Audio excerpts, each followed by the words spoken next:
Class 6, Chapter 2, Summary. We are surrounded by a large variety of plants and animals.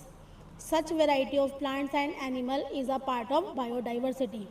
अब क्या बता रहे हैं कि हम हमारे चारों ओर हम क्या देखते हैं, एक बहुत बड़ी वैरायटी देखते हैं, अलग अलग तरह के प्लांट्स देखते हैं, अलग अलग तरह के एनिमल्स देखते हैं. ठीक है, कोई भी एक जैसा नहीं है. प्लांट्स भी सब अलग अलग तरह के हैं, एनिमल्स भी अलग तरह के हैं. Such variety of plants and animals is a part of biodiversity. तो ये सभी जो है अलग अलग प्लांट्स, अलग अलग एनिमल्स, ये सभी किसका हिस्सा है? बायोडाइवर्सिटी का, यानी कि जैविक भिन्नता का. ठीक है, जो भी जीवन पाया जाता है वो सभी कैसा होता है? भिन्न भिन्न होता है, अलग अलग होता है. Plants and animals can be grouped on the basis of similarities and differences among them. अब जितने भी पौधे, पेड़ पौधे हैं, जितने भी जानवर हैं, उन सभी को हम ग्रुप कर सकते हैं, यानी कि उनको समूह में बांट सकते हैं. कैसे बांट सकते हैं? On the basis of similarities and differences among them, कि उनके बीच में आपस में क्या सिमिलैरिटीज़ हैं, क्या सेम चीज़ें हैं, कैसी सिमिलैरिटीज समानताएं हैं, और क्या क्या डिफरेंसेस हैं, उनके बीच में क्या क्या अंतर है, उसके अकॉर्डिंग हम उनको ग्रुप कर सकते हैं. Plants have similarities and differences based on features associated with roots, stems, leaves, flowers and so on. अब जो प्लांट्स हैं उनकी सिमिलैरिटीज़ यानी कि उनकी समानताएं, और उनके डिफरेंसेस यानी कि उनके अंतर कैसे जाने जाते हैं? उनकी रूट्स को देखकर, उनके स्टेम्स को देखकर, लीव्स कैसी हैं, फ्लावर्स कैसे हैं एंड सो ऑन. ऐसी अलग अलग चीज़ों को देखकर हम जानते हैं कि इन पेड़ पौधों में आपस में क्या सिमिलैरिटीज़ हैं और क्या डिफरेंसेस हैं. The method of arranging things into groups based on the common feature is called grouping. अब जो मेथड जिसके द्वारा हम चीज़ों को अरेंज करते हैं ग्रुप्स में, ठीक है, तो उस किस पर? Based on the common features, कि आपस में उनकी कॉमन फीचर्स क्या हैं जिसके अकॉर्डिंग हम उनको ग्रुप में बांट सकते हैं, अरेंज कर सकते हैं, उसको हम बोलते हैं ग्रुपिंग. ठीक है. Plants can be grouped into herbs. अब जैसे कि प्लांट्स होते हैं, कौन कौन से ग्रुप्स में डिवाइड किया गया है प्लांट्स को? हब्स में, श्रब्स में एंड ट्रीज में. कौन कौन से ग्रुप में डिवाइड किया गया है? हर्ब्स में, श्रब्स में and trees. Based on there Heights, type of stem and branching. अब कोई भी प्लांट हर्ब में आता है कि श्रब में आता है कि ट्री में आता है, ये हम कैसे जान पाते हैं? उनकी हाइट्स को देखकर, उनके टाइप ऑफ स्टेम्स को देखकर कि उनका स्टेम कैसा है, उनकी ब्रांचिंग पैटर्न्स, उन पेड़ पौधों की ब्रांचिंग कैसी हो रही है. ठीक है, उस पैटर्न को देखकर हम उसको क्लासीफाई कर पाते हैं.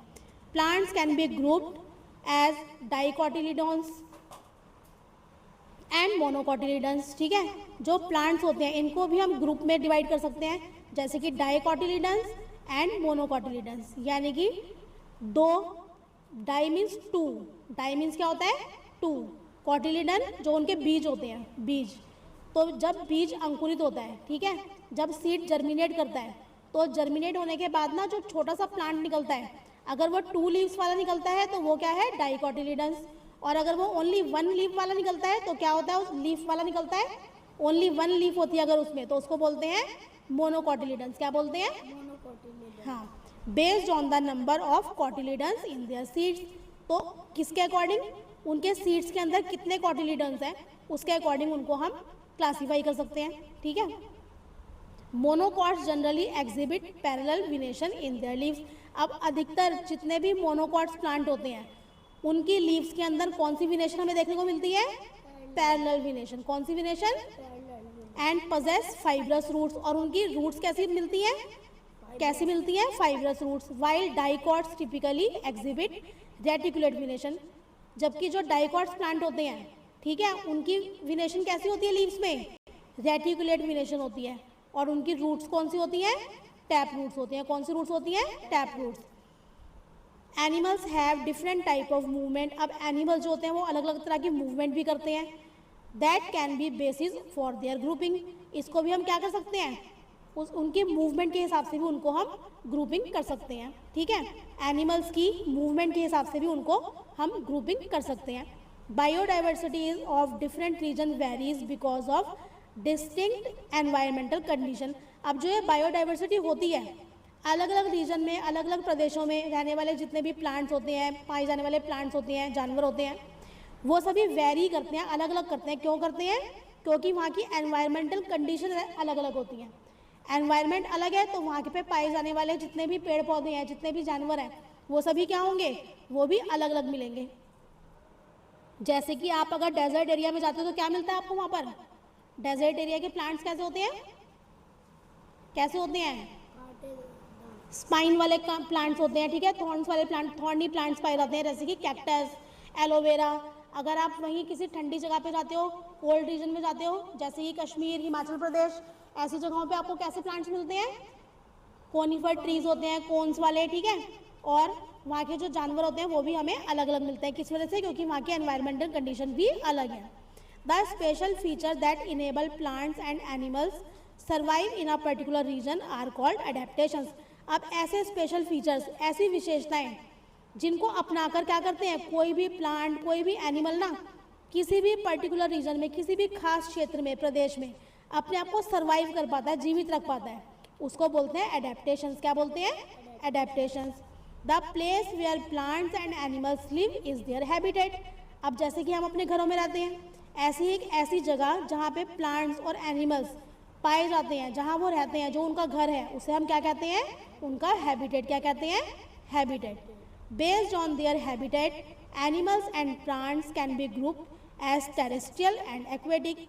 अब उनके हैबिटेट के अकॉर्डिंग, ठीक है, एनिमल्स को और प्लांट्स को हम ग्रुप कर सकते हैं हैबिटेट के अकॉर्डिंग भी, कि कहाँ पे पाए जाते हैं, वो कहाँ पे रहते हैं, उनकी जो आवास है, उनका जो रहने का बसेरा है, वो कहाँ पर बना हुआ है, क्या वो टेरेस्ट्रियल है या फिर एक्वेटिक है, यानी कि ज़मीन पे पाए जाने वाले पेड़ पौधे हैं, जानवर हैं, या फिर पानी में पाए जाने वाले पेड़ पौधे और जानवर हैं, ठीक है।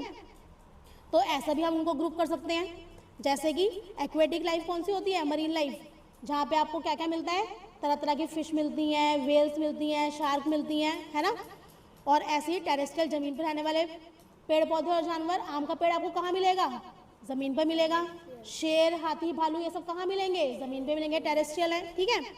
Due to damage of their habitats, अब अगर उनके हैबिटेट्स को, उनके आवास को, जो जहाँ वो रहते हैं, उनका आश्रय स्थल, उसको अगर डैमेज होता है, किसी भी तरह का नुकसान पहुँचता है, plants and animals loss their homes, तो जितने भी पेड़ पौधे होते हैं, जानवर होते हैं, उनसे उनका घर छिन जाता है, अपना घर खो देते हैं। फूड एंड अदर रिसोर्सेज, और जो भी उनकी रिसोर्सेज उन्हें वहाँ से मिल रही होती हैं, जो खाना उन्हें वहाँ से मिल रहा होता है, उस सभी चीज़ों को वो लॉस कर देते हैं, खो देते हैं, resulting in the loss of biodiversity.